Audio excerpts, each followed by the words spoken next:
Kalem bir kağıt bir de demli çay, bulunca bir şair neyi anlatır?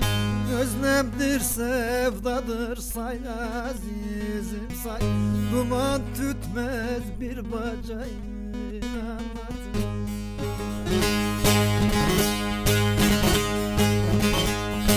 Gözlemdir sevdadır say azizim say, duman tütmez kör bacayı anlatır.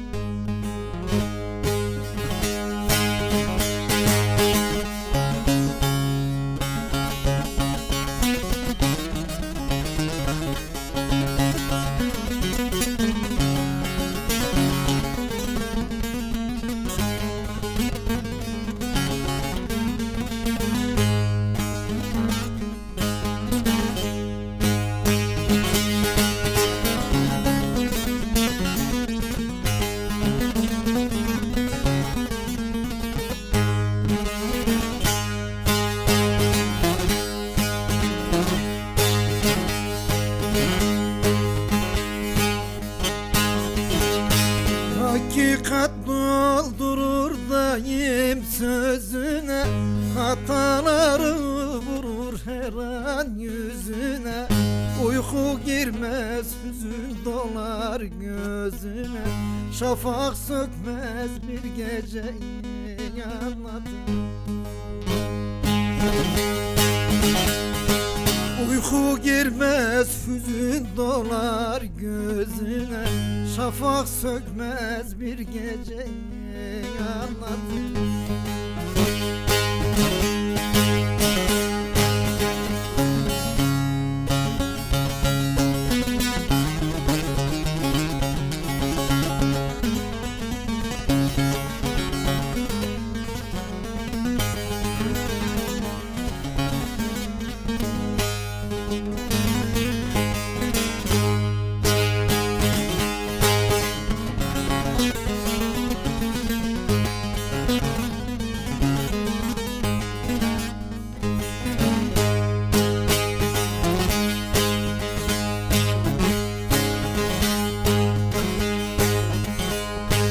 Aşkı yazar kibriğine kaşına, damla damla keder örer yaşına.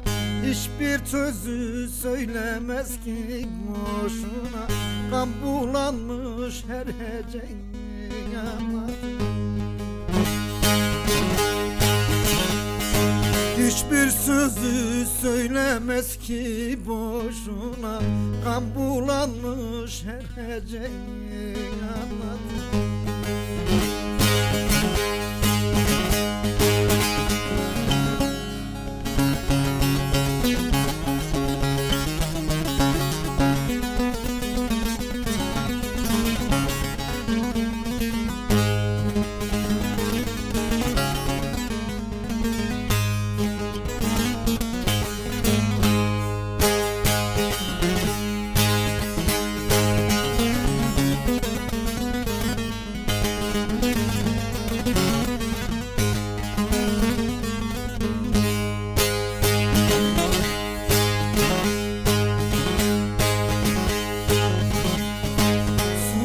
Gelin candan dinler alemi, hayatın içini yazar kalemi.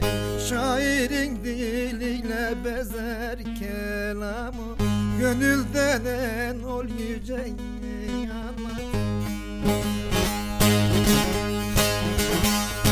Şairin diliyle bezer kelamı, gönülden en ol yüceyi anlatır. Şairin diliyle bezer kelamı, gönülden en ol yüceyi